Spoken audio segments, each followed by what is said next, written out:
L'origine de Sainte, c'est à relier avec le nom de la tribu gauloise, les Santons, bien connue dans le cadre de la guerre des Gaules de César, et ça va donner aussi son nom à la province de Saintonge. Sainte est une ouverture atlantique pour cette grande voie romaine qui vient de Lyon, qui par Clermont-Ferrand et Limoges, permet à Sainte d'être la ville la plus proche des richesses du littoral atlantique. Le protestantisme arrive à Sainte, comme dans l'ensemble de la Saintonge, dans les années 1550. On appelle des pasteurs qui arrivent de Genève pour organiser ces communautés et puis pour planter des églises, dresser des églises. Pour Sainte, on a un témoignage exceptionnel, c'est celui de Bernard Palissy. Bernard Palissy nous explique dans quelle société s'implante le protestantisme. Lui-même est artisan, donc c'est un humaniste. Donc c'est un homme qui a des connaissances du XVIe siècle. Et sa force, et il était nécessaire d'avoir une force à Sainte particulière pour implanter le protestantisme, c'est qu'il ne faut pas oublier que nous sommes dans une ville épiscopale. Il y a un évêque qui réside, il y a un clergé qui ne basculera pas comme dans d'autres endroits dans le protestantisme. Donc l'affrontement ne pouvait pas ne pas être extrêmement dur à Sainte. La communauté vit son présent aussi. C'est une communauté très diverse, très cosmopolite. Nous avons au sein de notre communauté des Iraniens, des Danois, des Hollandais et bien sûr quelques Anglais aussi.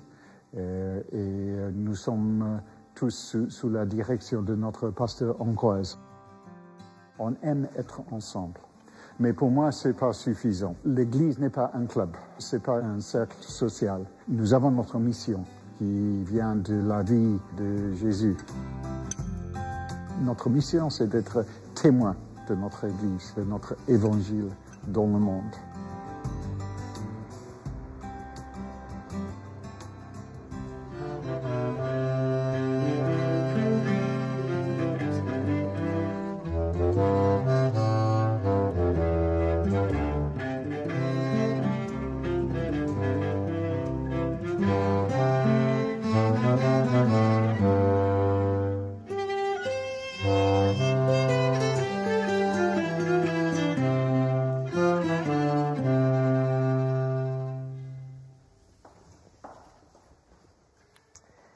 Bonjour, soyez les bienvenus ce matin parmi nous.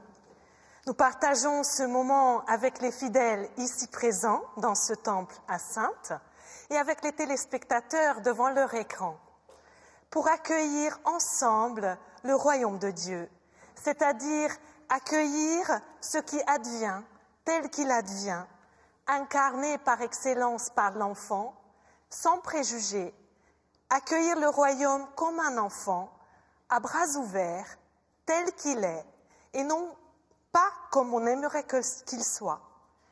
Accueillons donc le royaume de Dieu ce matin comme un enfant, avec toute la confiance spontanée, la soif de vie et de bonheur, l'envie de rire et de chanter, la curiosité sans borne, les questions surprenantes ou embarrassantes, et pourtant infiniment tendre, le désir de vérité et d'authenticité que les enfants portent en eux.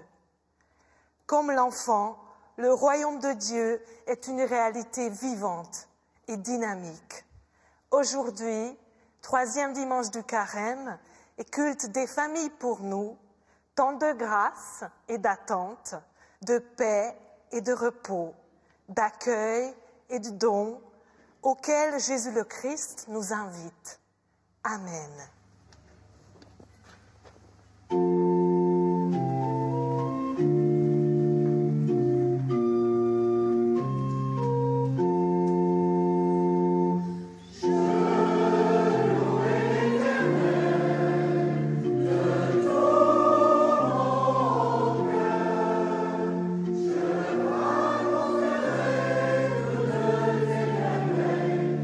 Chanterai ton nom.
nous offrons notre louange à notre Seigneur comme un bouquet de fleurs. Merci Seigneur pour ton nom magnifique sur toute la terre. Merci Seigneur pour la terre que tu as créée, pour la beauté des fleurs. Merci Seigneur pour les premiers mots d'un enfant qui partage ses découvertes. Merci Seigneur pour les personnes qui croisent notre route et qui nous parlent de toi. Merci Seigneur pour la splendeur de ta parole et pour ton sourire sur ce dimanche.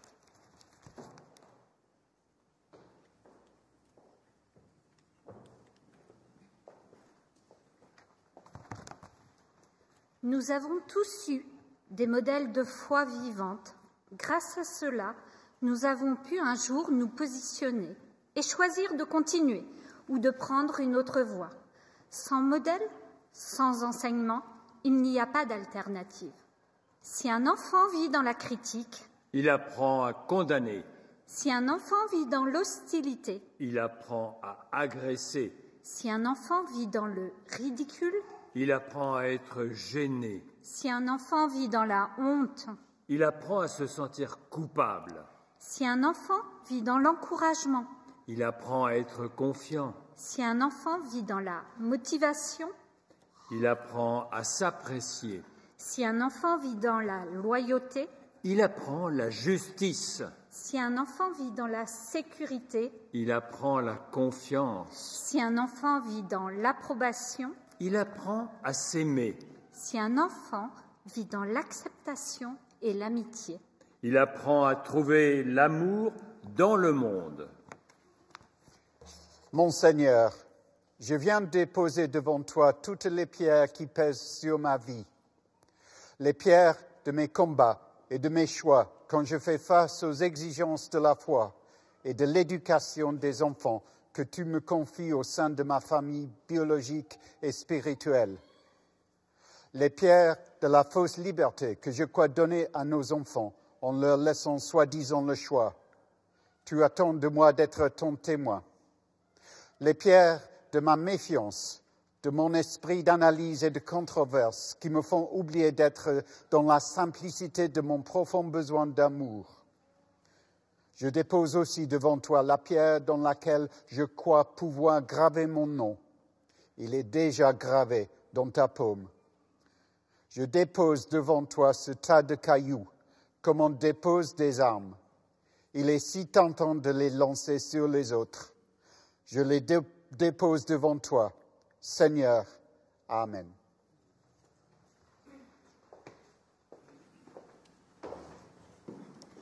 Dieu connaît les humains et les aime tels qu'ils sont.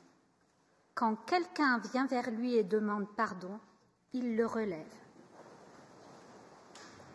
Et voici que c'est vrai ce matin, pour celui qui écoute et qui parle. Aujourd'hui, Dieu s'approche et nous accueille comme son enfant bien-aimé. Aujourd'hui, il nous accueille chez lui, dans son royaume d'amour et de paix. Il nous offre une vie nouvelle. Aujourd'hui, Dieu nous pardonne et nous offre une nouvelle chance. Et voici la vie que Dieu nous invite à vivre. Ton nom est gravé sur la paume de ma main. Jamais Dieu n'oublie un seul de ses enfants. Que chacun soit sûr de son pardon.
Je vous invite à la prière.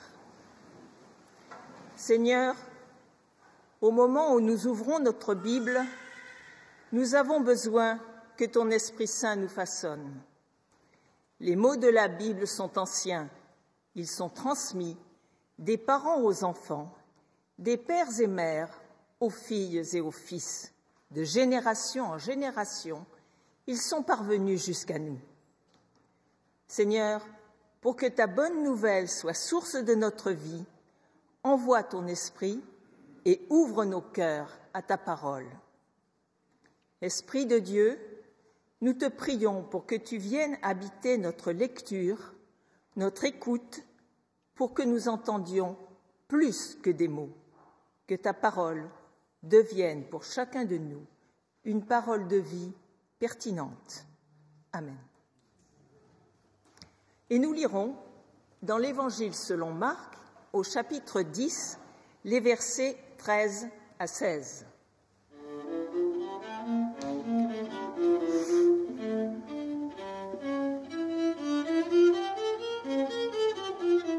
Des gens lui amenaient les enfants pour qu'il les touche de la main, mais les disciples les rabrouèrent. Voyant cela, Jésus s'indigna. Il leur dit : « Laissez les enfants venir à moi, ne les en empêchez pas, car le royaume de Dieu est pour ceux qui sont comme eux. Amen, je vous le dis, quiconque n'accueillera pas le royaume de Dieu comme un enfant n'y entrera jamais. » Puis il les prit dans ses bras et se mit à les bénir en posant les mains sur eux.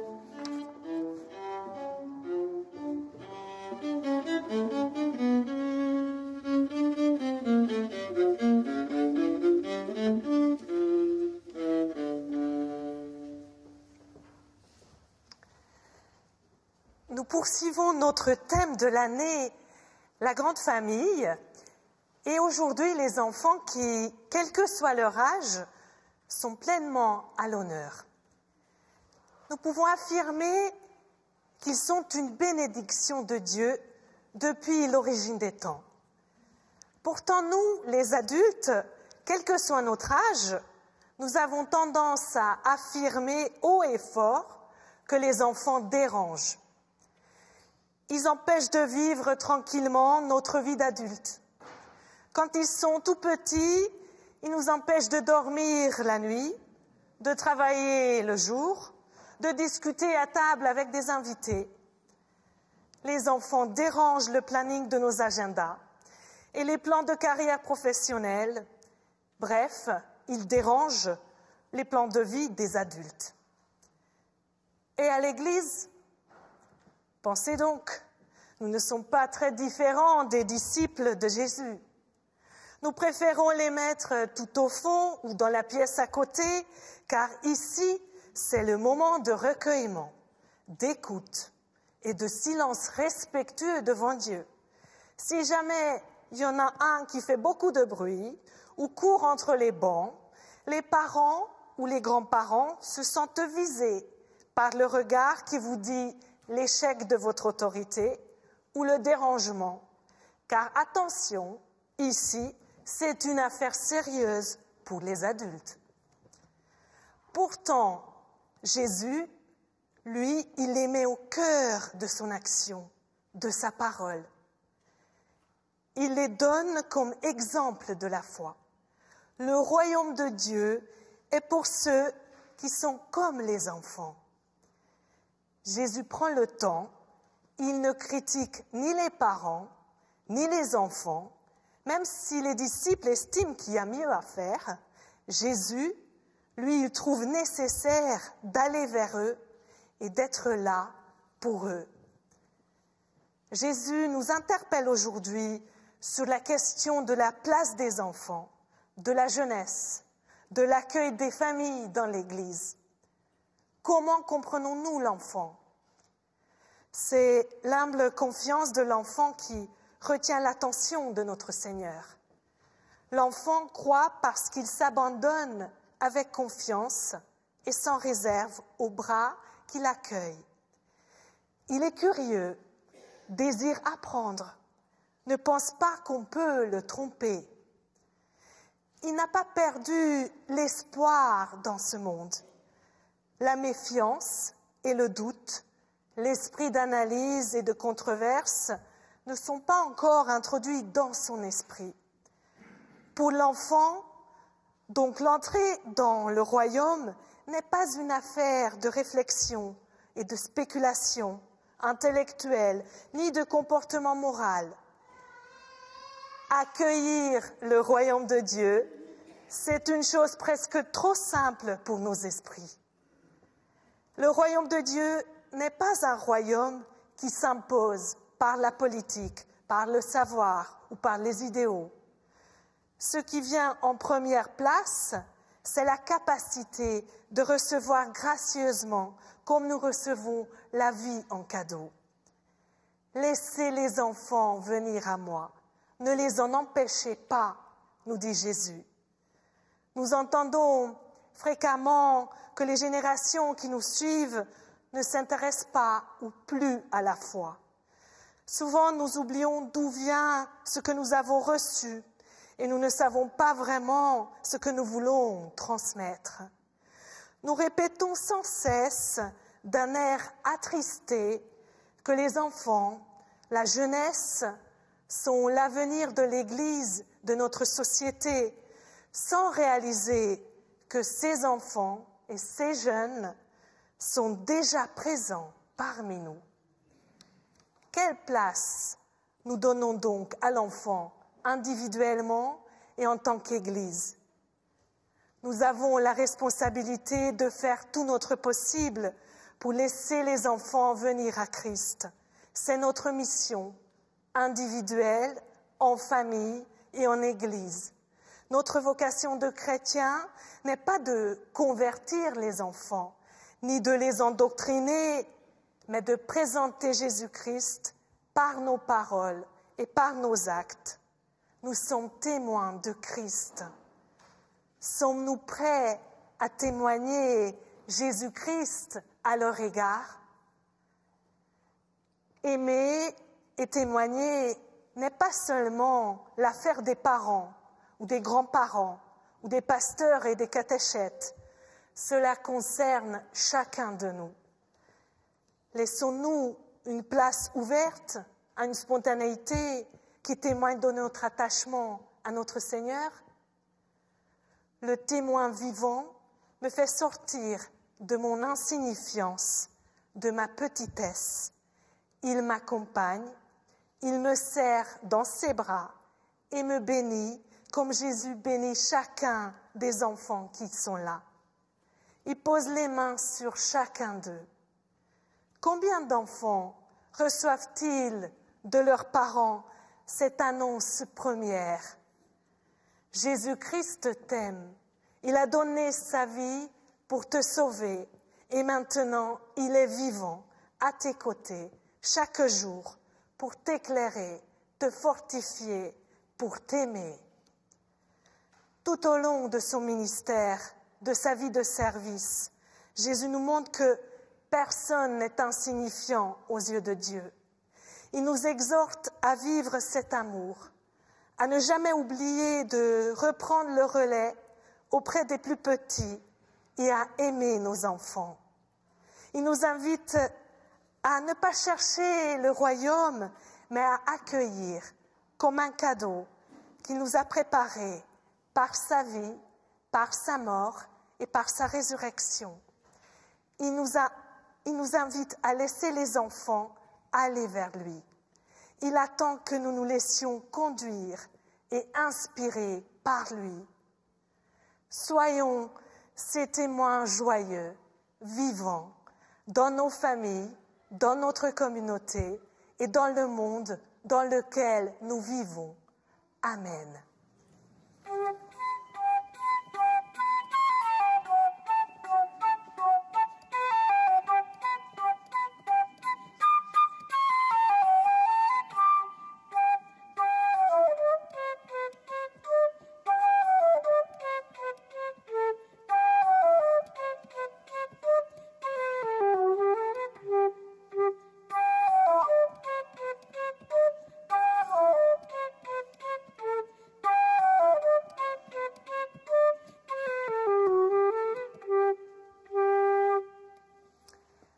confessons notre foi et exprimons ce que le Seigneur nous a donné de comprendre. Je l'affirme dans la discrétion des jours et aussi en public, devant tous, devant les grands et devant les petits. Je l'affirme, je le dis sans prétention, mais avec joie. C'est ma profession de foi. Mon nom me vient de Jésus, le Christ. C'est lui qui me fait vivre. C'est un rocher, un appui solide. C'est un soleil, une fête de chaque jour. C'est un chemin, un mouvement d'amour. C'est un ami fidèle à travers les épreuves et le temps. C'est lui qui me fait vivre. Je lui donne ma confiance. Amen. C'est vrai.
À toi, Seigneur, qui aimes tes enfants, qui pendant ton ministère terrestre était le meilleur des pédagogues, nous confions notre prière.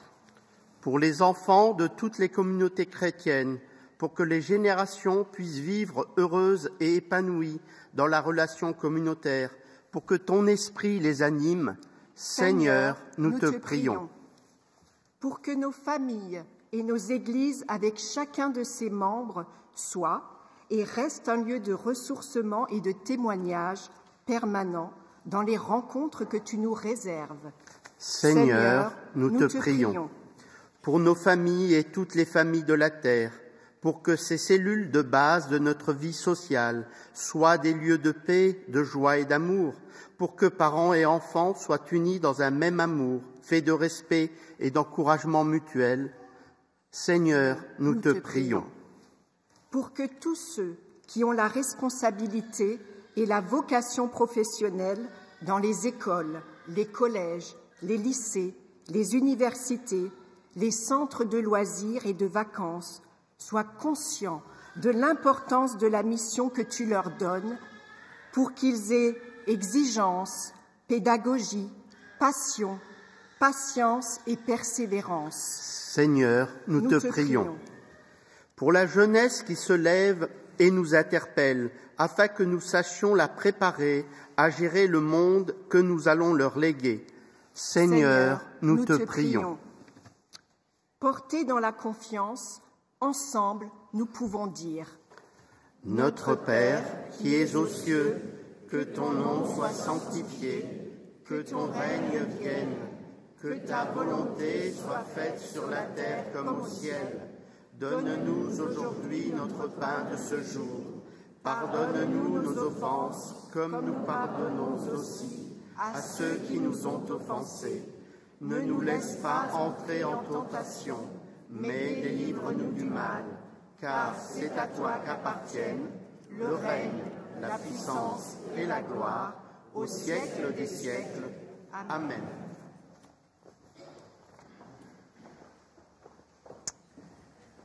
Accueillons le Christ comme il nous a accueillis. Laissons-les entrer dans nos vies. Il nous fera entrer dans le royaume de son Père. Pour aujourd'hui et pour demain, il nous tient dans ses bras. Il pose ses mains sur nous et il nous bénit. Que la bénédiction de Dieu soit pour chacun de vous. Que le Père prépare son royaume pour vous. Que le Fils vous accompagne sur ses chemins et que l'Esprit Saint vous fasse témoin d'amour. Allez avec la force qui est la vôtre. Dieu est là, à vos côtés. Amen.